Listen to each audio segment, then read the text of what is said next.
because I spend every day looking at cats. Well, one cat in particular, my cat. But for some reason, this has been a challenge, and I'm happy with the cat's face now, because that was the bit that I couldn't get right. I'm happy with the eyes, but I want to work on the chest and the paws. But today I'm working on this window frame and pane here. So the tools that I've used, I'll confess, I've used a Sharpie pen to draw, just twist this around so you can see, to draw the lines in the main parts of the pane. And I've used my trusty, scrappy, paint-covered ruler. And now I want to add in the detail of the panes to really make them look like a window. So if you see the lines here, I've put these ones in just recently, just now, and that really gives the 3D effect of the window pane. So the tools that I'm using for this are very simple. I'm using, this is a script brush, and I'm using black oil paint and adding a dash of white spirits, I think it is. Let's have a look, I will show you. Low odour thinner actually is what I use, just this one, De La Rowney. It's low odour, but it does still make a bit of a smell. So you have to leave the windows open for a bit after you've finished.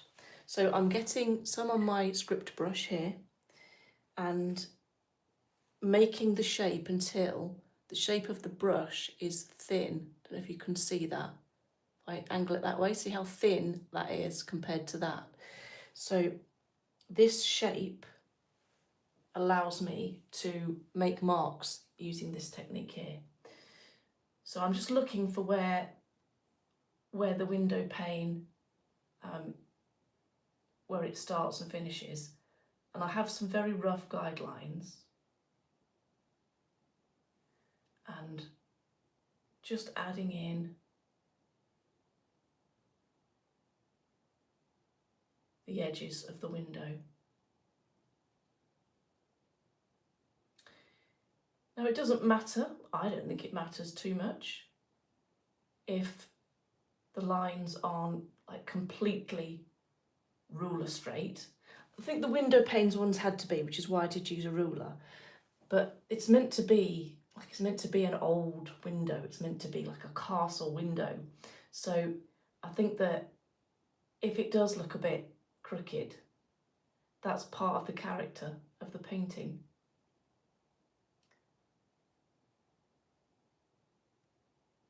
I don't know if you ever stayed in a really old, like an old hotel, or maybe even been fortunate enough to stay in a castle. I stayed in one in Glastonbury, not a castle, a very old hotel. I can't remember the name, I'm sure it's the George and something. It's the oldest one in Glastonbury, and it really has windows like this, it really does. All crooked and small and lead paned, and really beautiful architecture.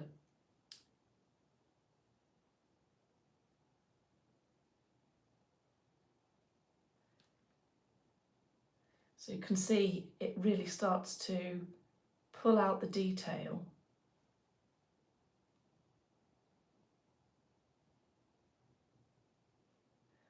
You don't want too much. Sometimes I leave gaps, I don't paint the whole line, I just suggest where something starts and finishes, because the human eye can fill in quite a bit of detail.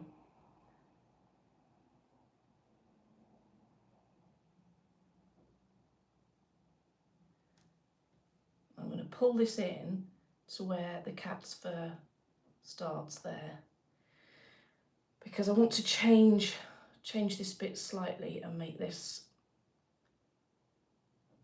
slightly less fluffy.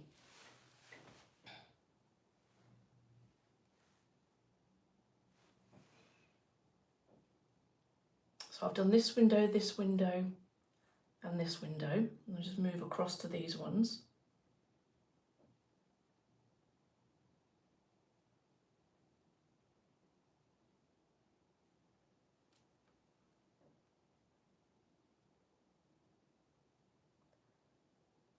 It's amazing somehow just how some very subtle lines can really bring a painting to life and can really make it go from being a 2D thing to a 3D thing.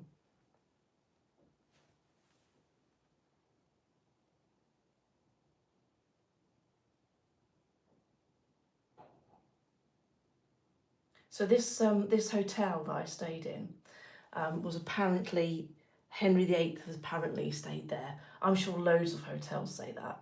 And they said that that it was haunted. It's meant to be one of the most haunted hotels in Glastonbury. So I have to confess, I did go to bed that night with a little charm, a protection charm around my neck, just in case there are any spirits wandering around. But I didn't feel anything. I didn't see anything. I didn't sleep brilliantly though. Maybe that's why I'm a little bit worried. But yeah, I didn't feel a spiritual presence, put it that way. And the next day dawned, beautiful bright sun, and it was around the winter solstice when I went there. And I set off in Glastonbury the next day. But the view that I had out of these very windows that look just like these ones that I'm painting, across to the little square which then leads down towards the cathedral, the ruins of the cathedral, was really quite spectacular.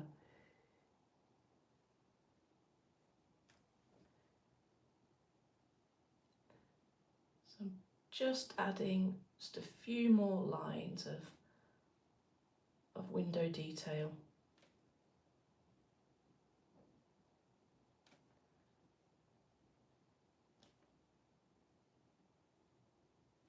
You really don't need very much at all, otherwise it becomes too much.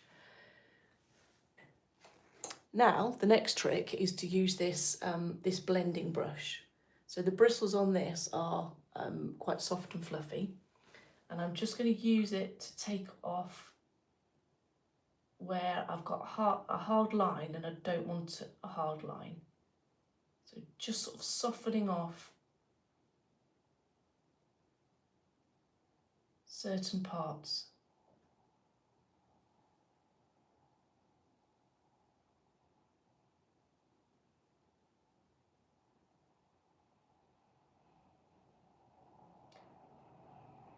How I know which parts those are, I'm not entirely sure.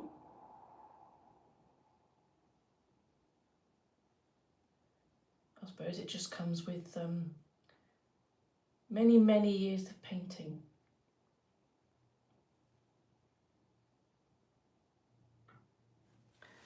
Right, now, I think that I'm going to stop there and just show you a close-up again. So now you can see the detail of the window panes, and if I pull it back, it really makes the window pop, but it also pushes the cat a little bit further forwards into the room, because the focal point is the cat, the candle and the book. Now the next piece I want to work on is the detail of this part here, because few people have mentioned that the paws don't look like they're in the right place for the cat, but they actually are. It's just where I've painted the fur makes it look as if the paws start higher up on the cat than they actually do.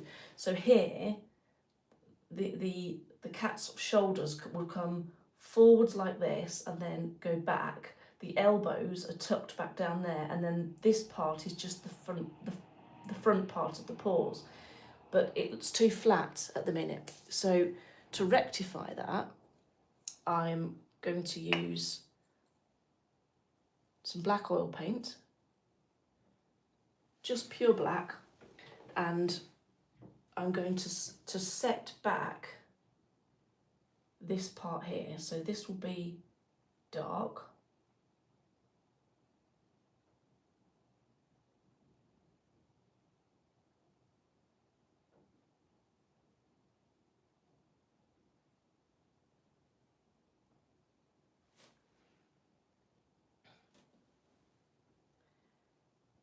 And then this will have some highlights here. And this is the bit that's looking wrong here. So this part under the cat's chin needs to be a lot darker.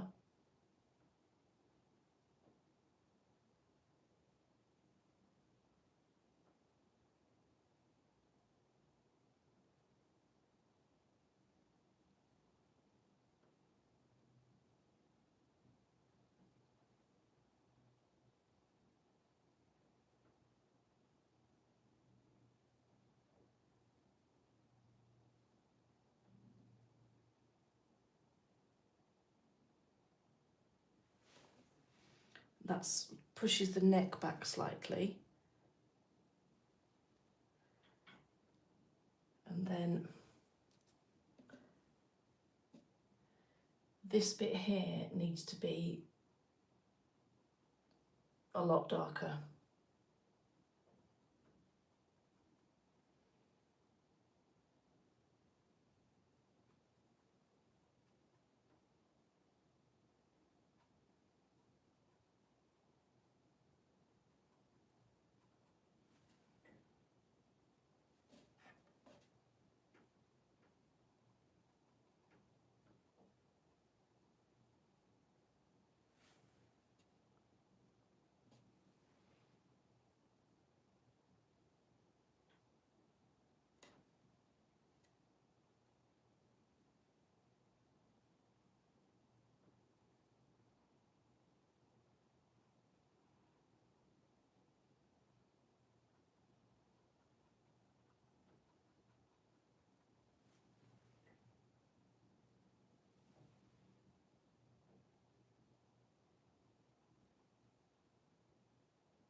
It's looking a bit better. Hopefully you can see this reasonably well.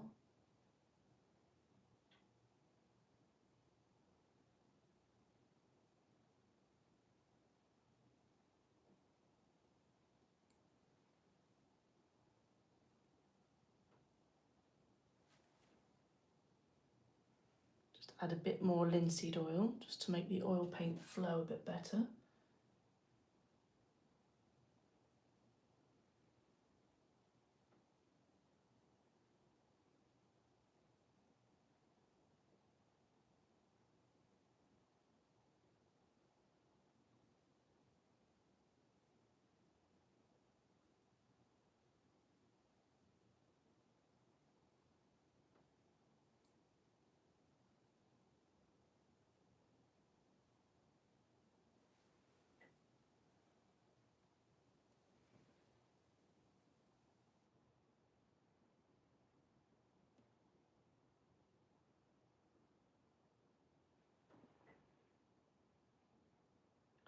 Now, hopefully that looks a little bit more like the paws have come forwards, and then the shoulders here are coming up and over.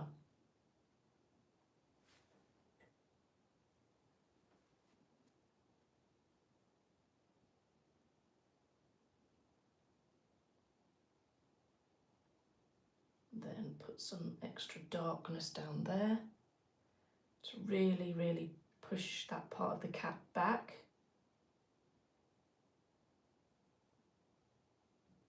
Because the candlelight direction is coming this way. I'll just pick that up and show you so you can see it close up.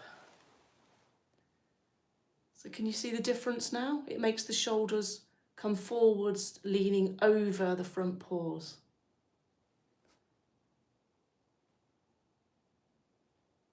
There we are. So just twist the camera around so I can talk to you. So that needs to dry, and then I'm going to work on the fur